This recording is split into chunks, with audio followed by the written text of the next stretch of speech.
Corporate जगत का एक प्रमुख विषय है नोटिस पीरियड। क्योंकि जब एम्प्लॉय ज्वाइन करता है तो उसके अपॉइंटमेंट लेटर में या सर्विस कंडीशंस में या कुछ कंपनियों की एचआर पॉलिसीज में या कुछ कंपनियों के स्टैंडिंग ऑर्डर्स में एक क्लॉज होती है नोटिस पीरियड को लेकर के। अधिकतर यह अपॉइंटमेंट लेटर में लिखी जाती है। और जब एम्प्लॉय रिजाइन करता है तो सिस्टम के अनुसार उसे अपना नोटिस पीरियड पूरी तरह सर्व करके अपने सारे ड्यूज क्लियर करके तब एम्प्लॉयमेंट से सर्टिफिकेट लेकर के जाना चाहिए।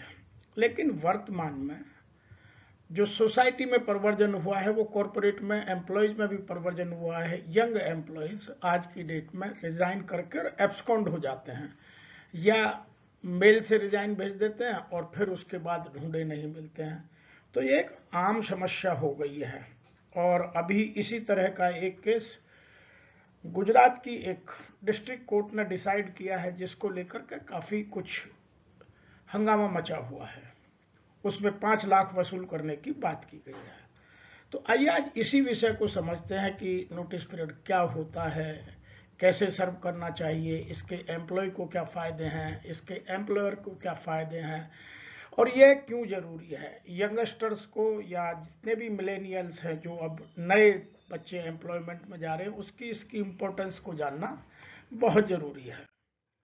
तो नोटिस पीरियड एक बहुत इंपॉर्टेंट क्लॉज है और ये पूरी की जानी चाहिए। एम्प्लॉयर की तरफ से भी एम्प्लॉयर जब निकालता है या टर्मिनेट करता है सर्विस तो वो उसके इन लिeu ऑफ नोटिस पीरियड पैसा भी देता है। तो इसी सब कॉम्प्लेक्सिटीज को आज हम जानना चाहते हैं। What is notice period? An employee notice period is the period between the resignation of the employee and the employee just day on the job. जिस दिन वो रिजाइन करता है और जिस दिन जॉब छोड़ के जाता है उस पीरियड का जो नोटिस पीरियड है वो नोटिस पीरियड कहा जाता है। वह जो पीरियड है, कहीं कहीं यह नोटिस पीरियड 1 महीने का है, कहीं कहीं 2 महीने का है, कहीं 3 महीने का है, कुछ कुछ ऑर्गेनाइजेशंस में कुछ कुछ पोजीशंस पर 6 महीने का भी है। जैसे सीजनल इंडस्ट्री, शुगर इंडस्ट्री है तो वहां शुगर इंडस्ट्री में सीनियर पोजीशंस पर नोटिस पीरियड 6 मंथ का है, क्योंकि यदि मेन सीजन में कोई सीनियर पर्सन छोड़ता है तो बड़ी असुविधा होती है। इसी तरह से दूसरी बात समझने की है, a notice period serve as a transition period for the employee and the employer. जब एक एम्प्लॉय रिजाइन करता है तो दूसरा या तो सेलेक्ट करना पड़ता है या प्रमोट करना पड़ता है, उसका अरेंजमेंट करना पड़ता है। तो उस गैप में उसके पास टैलेंट रहे, यह इस बात को भी इंगित करता है। During the notice period an employee works on completing task that need to be completed and handed over responsibilities। उसको अपने जितने पेंडिंग टास्क है वो सब पूरे कर देने चाहिए और जो handing over taking over formalities हैं वो भी नए अपने जो सक्सेसर आ रहा है उसको ठीक से किया जा सके। दूसरा, in case of employers notice period is the period as mentioned in the terms and conditions of employment in appointment letter or policy or change by the management from to time। बहुत बार 1 महीने का notice period होता है, बाद में policy के अनुसार उसे सभी नोटिस पीरियड को बल्क में 2 महीने कर दिया जाता है। तो in maximum case he employer पे द वेजेस और salary in लिeu of notice period, ये दोनों केस में लिखी होती है। वो अपॉइंटमेंट लेटर में या जो सर्विस कंडीशंस में उनको ठीक से मेंशन किया जाना जरूरी है। वर्तमान में अपॉइंटमेंट लेटर बनाते वक्त लोग ये सब गलतियां करते हैं और बाद में कॉम्प्लेक्सिटीज बढ़ती जाती हैं। अब दूसरा इसका महत्वपूर्ण इशू है, why do companies require a notice period. इसका एम्प्लॉयर्स को क्या बेनिफिट है, क्योंकि ये जब बेनिफिशियल है तभी इसको किया जा रहा है। It is your ethical duty to serve, ये एक एम्प्लॉय की इथिकल ड्यूटी बनती है कि वह अपने नोटिस पीरियड को पूरी तरह से ईमानदारी से ऑनेस्टली इंटेग्रिटी के साथ कंप्लीट करे।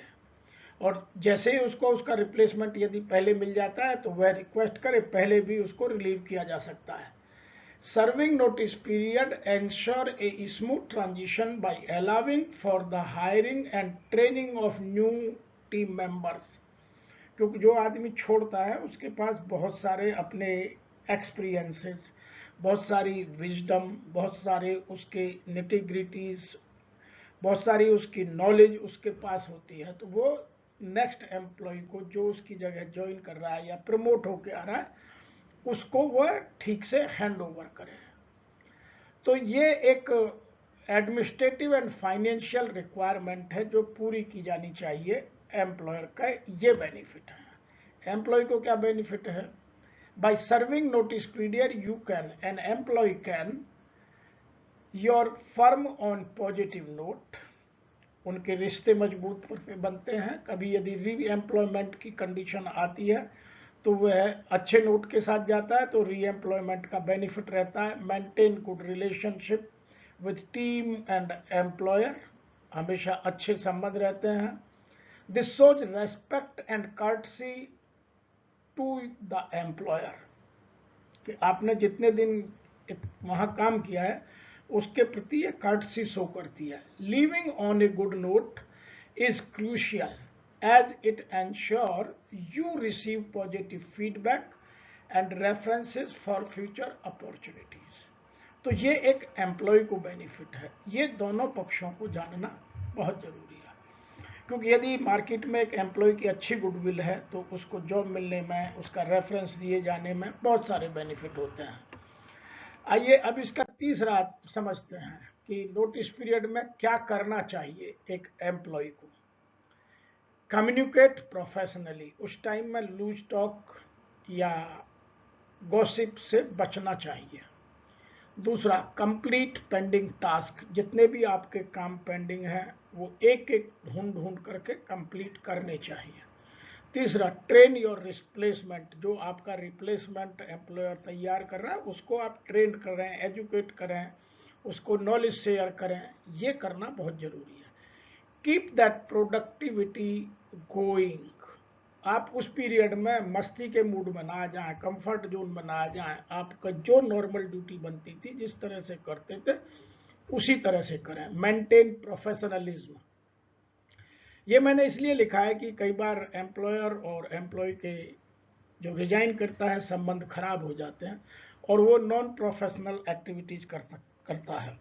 मैं जब किसी कंपनी में HR हेड था तो मैंने ऐसा महसूस किया कि हमने एक आदमी ने रिजाइन किया, हमने कहा कि आप नोटिस पीरियड पूरा कीजिए, उसने बिना एम्प्लॉयर को बताए, बिना अपनी टीम को बताए इतने परचेज ऑर्डर जारी कर दिए कि कंपनी की इन्वेंट्री एकदम से बहुत बढ़ा दी। एम्प्लॉयर ने उसके साथ कुछ अलग तरीके से डील किया, वो नोटिस पीरियड का इशू नहीं है, वो इनडिसिप्लिन का इशू है, उसकी कहीं बात और करेंगे।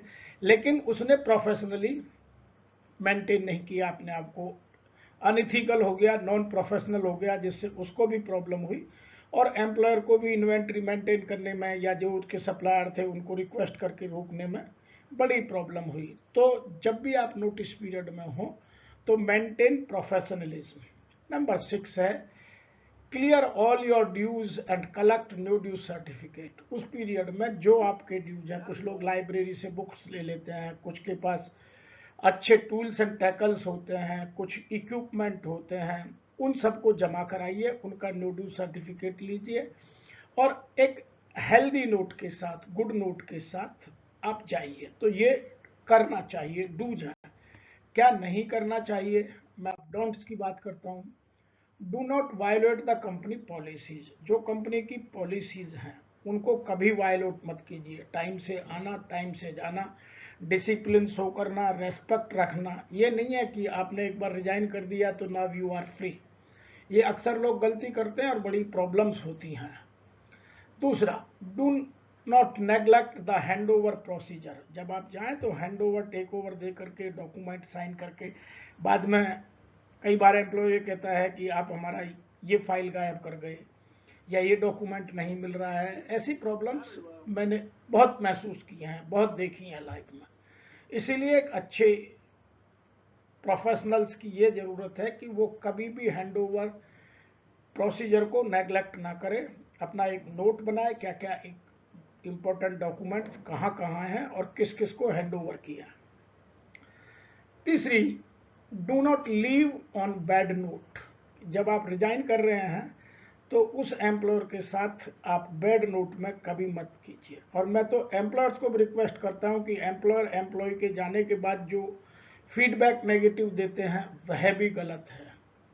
बहुत सारे एम्प्लॉयर्स को मैंने देखा है कि उनका अच्छा एम्प्लॉय उनके कहने से नहीं रुका, उनके यहाँ टैलेंट की प्रॉब्लम हुई, तो वो एक अच्छे एम्प्लॉय का फीडबैक भी नए एम्प्लॉयर जब फीडबैक मांगते हैं तो उसको ठीक नहीं देते हैं।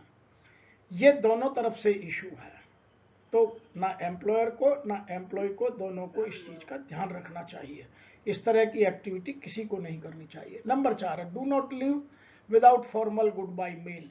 आप जब भी जाए तो एक फॉर्मल गुड बाय मेल जरूर लिखिए ताकि सभी को पता चल जाए, now you do not have any relationship with this employer, you are serving somewhere else and you do not have any employer relationship here।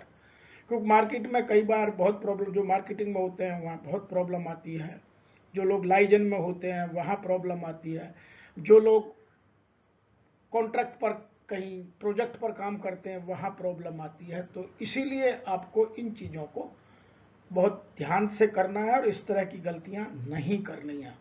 इन्हीं की वजह से रिलेशंस खराब होते हैं। अगली बात करते हैं, who is an absconding employee. आज जो वर्तमान में समस्या हो गई है, पर्टिकुलरली आईटी में, हमने एक सर्वे भी किया, अभी उसी सर्वे की बात भी करेंगे। आईटी क्षेत्र में या सर्विस सेक्टर में यह बात बहुत देखने को मिल रही है कि आदमी रिजाइन करके या रिजाइन करने से पहले एब्सकॉन्ड हो जाता है। तो इसीलिए एब्सकॉन्डिंग एम्प्लॉय की परिभाषा मैंने देने की कोशिश की है। Absconding employee is an employee who leave their job without giving prior notice. जो उसके अपॉइंटमेंट लेटर में या सर्विस कंडीशंस में लिखा हुआ है वह अपने एम्प्लॉयर को वो नोटिस नहीं देता, देता है तो फिर उसे कंप्लीट नहीं करता। रिजाइन किया और फिर आना बंद कर देता है, बीच में एक दिन आया फिर बंद कर देता है। यह बहुत प्रॉब्लम का विषय है, पर्टिकुलरली दो क्षेत्र में, आईटी और सर्विस सेक्टर में। दूसरा, this is a breach of employees contract. ये आपके बिहाफ पर अनएथिकल और ब्रीच ऑफ कॉन्ट्रैक्ट है। Contract have the employer and can have the serious consequence for both the employee and the employer. इस case में जैसे मैंने आपको अपना उदाहरण सुनाया कि हमारे एक एम्प्लॉय ने रिजाइन कर दिया था और बाद में उसने इन्वेंट्री बढ़ाने के लिए इतने परचेज ऑर्डर इशू कर दिए कि हमें संभालना बहुत दिक्कत रही। सब कुछ मैनेज हुआ लेकिन हमने भी उस एम्प्लॉय को फिर ठीक किया। तो ये गलती कभी नहीं करनी चाहिए और यही एब्सकॉन्डिंग एम्प्लॉय आज की डेट में करते हैं कि प्रोजेक्ट को बीच में छोड़ देते हैं। आईटी में बड़ी प्रॉब्लम होती है। दूसरा, जो प्रोजेक्ट वर्क में होते हैं वहाँ प्रॉब्लम होती है। तो एक अच्छे प्रोफेशनल की यह जिम्मेवारी है कि वह कभी भी अपने आप को अपने वर्क से एब्सकॉन्ड नहीं करे। नहीं, मार्केट में इसकी बड़ी प्रॉब्लम आती है। मैं आशा करता हूं कि आपको एब्सकॉन्डिंग एम्प्लॉय की डेफिनेशन समझ में आ गई होगी। मैं एक बार फिर रिपीट कर दूं, वह एम्प्लॉय जो रिजाइन करके या बिना रिजाइन के छुट्टी के नाम पर जाकर फिर लौटता नहीं है और उसके लिए एम्प्लॉयर उसको ढूंढता रहता है। अब बात करते हैं वाई नोटिस पीरियड। जो मैं कह रहा था कि आपने जब काम किया है तो आपने वहाँ नॉलेज गेन की है, आपने वहाँ विजडम गेन की है, अपनी कॉम्पिटेंसी को बढ़ाया है, कुछ आपका जो नेटवर्क है वो डेवलप हो गया है, तो आपके बास्केट में बहुत सारे प्लस पॉइंट आ जाते हैं। Many factors can create an employees reasonable notice period upon dismissal from the job. जब आप अपने जॉब कॉन्ट्रैक्ट को खत्म करते हैं उस बीच में बहुत सारे आ जाते हैं। मैं उदाहरण देता हूं, जैसे आपने जितने लंबे पीरियड काम किया तो by virtue of your experience you have learned so many good things which you can tell to your predecessor और to the next joinee easily. दूसरा है, नेचर ऑफ जॉब इस तरह की होती है कि आपको नेटिग्रिटी पता है, आपको उसकी स्टाइल पता है, आपको उसके रिसोर्सेज पता है, how long they can work there and what are experiences, ये बेनिफिट होता है। आपने जो ट्रेनिंग ली है या जो अपने आप को ट्रेन किया है, एजुकेट किया है, जो एडिशनल स्किल सेट या कॉम्पिटेंसीज बढ़ाई हैं या क्वालिफिकेशन उस तरह की डेवलप की है, तो ये सब आपके रिजाइन करते ही आपके साथ चली जाती है। और एम्प्लॉयर एक एम्प्लॉय नहीं छोड़ता, बहुत सारी चीज़ें भी उसके साथ उसे छोड़नी पड़ती हैं। इसीलिए नोटिस पीरियड का जन्म हुआ है कि जाने वाले एम्प्लॉय से उन सब इंफॉर्मेशंस को, उन सब नॉलेज को, उन सब स्किल सेट को, उन सब कॉम्पिटेंस को नेक्स्ट एम्प्लॉय को डेवलप करने तक वह अपने नोटिस पीरियड में काम करे। इसीलिए नोटिस पीरियड का बहुत महत्व है। इसीलिए कभी भी एम्प्लॉय को रिजाइन करके एब्सकॉन्ड एम्प्लॉय की परिभाषा की ओर नहीं जाना चाहिए। अब हम बात करते हैं कि टाइप ऑफ नोटिस पीरियड, किस किस तरह के नोटिस पीरियड हमारे अपॉइंटमेंट लेटर में या हमारे सर्विस कंडीशंस में या और किसी तरीके के डॉक्यूमेंट में लिखी हो सकती हैं। नंबर 1 स्टैट्यूटरी नोटिस पीरियड, वो है कहीं 2 वीक्स है, कहीं 1 मंथ है, कहीं 2 मंथ है, कहीं 3 मंथ है, जिस ऑर्गेनाइजेशन का जैसा नेचर और जॉब है उस तरीके से है।